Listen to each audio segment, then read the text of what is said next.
संतान को संस्कार न देने का परिणाम। संतोष मिश्रा जी के यहाँ पहला लड़का हुआ तो पत्नी ने कहा, बच्चे को गुरुकुल में शिक्षा दिलवाते हैं। मैं सोच रही हूँ कि गुरुकुल में शिक्षा देकर उसे धर्मज्ञाता पंडित योगी बनाऊंगी। संतोष जी ने पत्नी से कहा, पांडित्यपूर्ण योगी बनाकर इसे भूखा मारना है क्या? मैं इसे बड़ा अफसर बनाऊंगा ताकि दुनिया में एक कामयाबी वाला इंसान बने। संतोष जी सरकारी बैंक में मैनेजर के पद पर थे।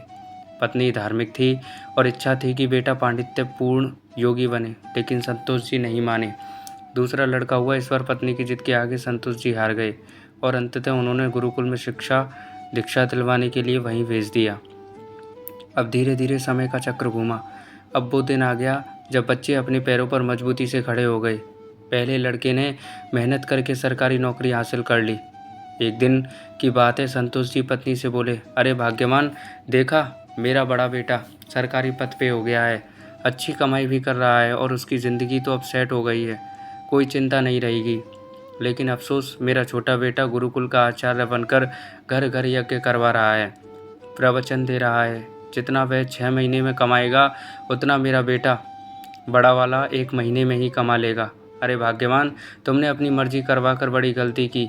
तुम्हें भी आज इस पश्चाताप होता होगा इस बात पर। पत्नी ने कहा, हम में से कोई एक गलत है या ये आज दूध का दूध और पानी का पानी हो जाना चाहिए। चलो अब हम परीक्षा ले लेते हैं। दूसरे दिन शाम के वक्त पत्नी ने बाल बिखरा अपनी साड़ी का पल्लू फाड़ कर और चेहरे पर 1-2 नाखून के निशान मारकर आंगन में बैठ गई और पतिदेव को अंदर कमरे में छिपा दिया।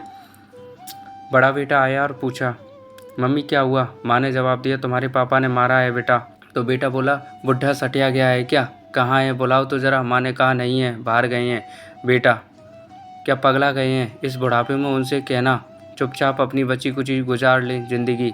आग बबूला हो बोला, इस बुढ़ापे में अपनी औलादों के हाथ से जूते खाने वाले काम कर रहे हैं। इसने तो मर्यादा की सारी हदें ही पार कर दी थी।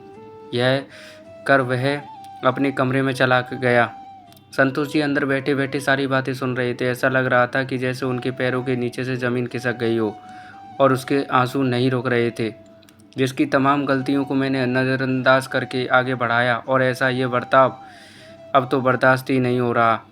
इतने में छोटा बेटा घर में ओम ओम ओम का जप करते हुए अंदर आया। माँ को इस हाल में देखा तो भागते हुए आया और पूछा। तो माँ ने अब गंदे गंदे शब्दों में अपने पति को बुरा भला कहा। तो बेटे ने माँ का हाथ पकड़कर समझाया कि माँ, आप पिताजी की प्राण हो, वो आपके बिना अधूरे हैं। अगर पिताजी ने आपको कुछ कह दिया तो क्या हुआ? मैंने पिताजी को आज तक आपसे अभद्रता से बात करते हुए नहीं देखा। वो आपसे हमेशा प्रेम से बात करते थे। जिन्होंने इतनी सारी खुशियाँ दी आज नाराज़गी से पेश आए तो क्या हुआ? हो सकता है आज उनको किसी बात को लेकर चिंता हो रही हो ना हो। माँ, आपसे कहीं गलती ज़रूर हुई होगी। अरे माँ, पिताजी आपका कितना ख्याल रखते हैं। याद है ना आपको 6 साल पहले जब आपका स्वास्थ्य बिल्कुल भी ठीक नहीं था तो पिताजी ने कितने दिनों तक आपकी सेवा की थी। वही भोजन बनाते थे, घर का सारा काम करते थे, कपड़े धोते थे। तब आपने फ़ोन करके मुझे सूचना दी थी कि मैं संसार की सबसे भाग्यशाली औरत हूँ। तुम्हारे पिताजी मेरा बहुत ख्याल रखते हैं। इतना सुनते ही बेटे को गले लगाकर फपक कर जो पिताजी थे लड़के के, वो रोने लगे। संतोष जी आंखों में आंसू लिए सामने खड़े थे। अब बताइए क्या कहेंगे आप मेरे फैसले पर? पत्नी ने संतोष जी से पूछा। संतोष जी ने तुरंत अपने बेटे को गले लगा लिया और सीख, संतान को बड़ा अफसर बनाने के साथ संस्कारवान बनाना बहुत ज़रूरी है। दोस्तों, कहानी अगर कैसी लगी कमेंट करके ज़रूर बताइएगा और अच्छी लगी तो लाइक शेयर ज़रूर करें और चैनल को सब्सक्राइब बिल्कुल कर लें। दोस्तों, कहानी सुनने के लिए धन्यवाद।